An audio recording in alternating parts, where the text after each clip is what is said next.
ती नावं त्या कुटुंबांकडून येत नाहीत किंवा जवळच्या माणसाकडून येत नाही तोपर्यंत ज्याला इंग्रजी म्हणतात the law is set in motion असं होत नाही. ते कायदा तुम्हाला तो मोशन मध्ये टाकावा लागतो आणि तो कायदा मोशन मध्ये टाकायचा असेल तर तिथे कुटुंबाचा FIR असणं हा महत्वाचा आहे असं त्या ठिकाणी मानतो. दस आणि मुंडे धनंजय मुंडे भेटले ही बातमी बावनकुळेंनी बाहेर सांगितली. मात्र 1-1.5 महिना दस हे मुंडेंवरती आरोप करत होते आणि आता जरांगेंनी यांना टीकेचं आश्रय केलंय की दसांनी समाजाची फसवणूक केली असं वाटतं का तुम्हाला? यापूर्वी जरांगे पाटील दसांचं कौतुक करत होते जाहीर सभांमधून, मात्र धनंजय मुंडेंची आणि दसांची भेट झाल्यानंतर आता आक्रमक टीका करतायत जरांगे पाटील. ते माझं म्हणणं असं आहे की मी मागे म्हणालो होतो की जरांगे पाटील यांना कंट्रोल करण्यासाठी किंवा साईडलाईन करण्यासाठी दस यांना असं उभं करण्यात आलं आणि आता आपल्याला दिसतंय की भारतीय जनता पक्षाने दसांचाच पत्ता कापला अशी असणारी परिस्थिती आहे. आणि यात देशमुख कुटुंबियांना न्याय भेटत नाही, एकमेकांवर आरोप होतात. ते आज ते माझं म्हणणं असं आहे त्याच्यामध्ये असं मी जर दिलेला सल्ला जर त्यांनी अंमल केला असेल तर त्यांना न्याय निश्चित मिळेल अशी असणारी परिस्थिती. कोकाट्यांना शिक्षा झाली आहे, कृषी मंत्र्यांना जुनं प्रकरण होतं 2 वर्षाची 95ची केस. मग त्यांनी आता राजीनामा दिला पाहिजे की काय? मंत्रिपदाचा त्यांनी राजीनामा दिला पाहिजे, मुख्यमंत्र्यांनी तो घेतला पाहिजे. कोर्टाने निर्णय दिल्यानंतर अपिलामध्ये सुटतील न सुटतील हे सांगता येत नाही. सगळ्यात महत्वाचा मुद्दा आहे की म्हणजे तो खालच्या कोर्टाचा निर्णय स्टे देऊन उपयोगात नाही, त्याला सस्पेंड केल्याशिवाय आमदारकी थांबत नाही. त्याच्यामुळे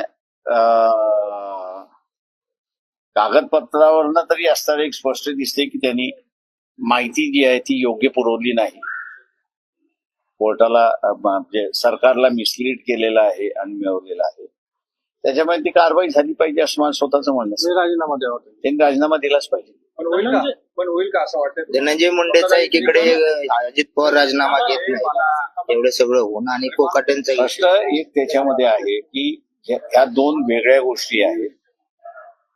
या 2 वेगळ्या गोष्टी आहेत. कोकाटेंना कोर्टाने दोषी ठरवलेल्या अशी असणारी परिस्थिती आहे आणि मुंडे यांच्या संदर्भातलं कार्यकर्ते,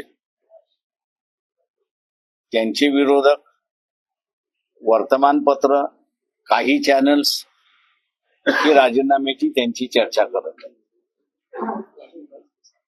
त्याच्यामुळे हा 2 वेगवेगळा मुद्दा असं मी त्या ठिकाणी मानतो. ज्या दिवशी ती FIR मध्ये त्यांचं नाव आलं त्या दिवशी माझ्या अंदाजाने इथली पॉलिटिकल सिस्टम त्यांचाही राजीनामा मागितल्याशिवाय राहणार नाही. तर मात्र भ्रष्टाचाराचे धनंजय मुंडेंवर आरोप होत आहेत. या भ्रष्टाचाराच्या आरोपांमुळे तर धनंजय मुंडेंनी राजीनामा द्यावा असं वाटत नाही. मंत्रिमंडळाच्या मंत्रिमंडळाच्या 200 कोटी असा एक आरोप होतोय. पण असं सिद्ध झालं पाहिजे ना. अंजली दमानी वारंवार आरोप करतात, ते करू द्या ना. त्यांनी असं तुमच्या पुढे येऊन आरोप करण्यापेक्षा कोर्टात जाऊन का करत नाहीत? प्रॉपर असणारं प्रॉपर फोरम तुम्ही नाही आहात. त्याच्यामुळे असणारं तुम्ही त्या सरपंचासारखं वागू नका. सरपंचाला कायद्याने इन्व्हेस्टिगेशन ऑफिसर केलेला आहे, कायद्याने कारवाई करण्याचा अधिकार त्या ठिकाणी दिलेला आहे आणि कायद्याने त्याला शिक्षा देण्याचा सुद्धा अधिकार दिलेला आहे सरपंचाला.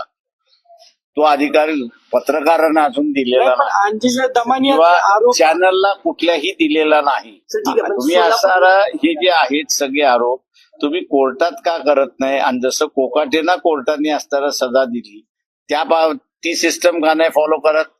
अंजली दमानी यांनी आतापर्यंत आरोप केले, मात्र ते कोर्टापर्यंत म्हणजे देवेंद्र फडणवीस असतील, अजित पवार असतील, ते टिकले नाही. मग हे आरोप कुठल्या बेसवर करतायत? माझं म्हणणं असं त्यांनी उलटा त्यांच्यावरती असणारा मानहानीचा दावा केला पाहिजे. साहेब, उपमुख्यमंत्री एकनाथ शिंदे हे नाराज असल्याची चर्चा आहे फडणवीसांवर. फडणवीसांनी त्यांचे निर्णय काय असं रद्द केले. तुम्हाला काय वाटतं?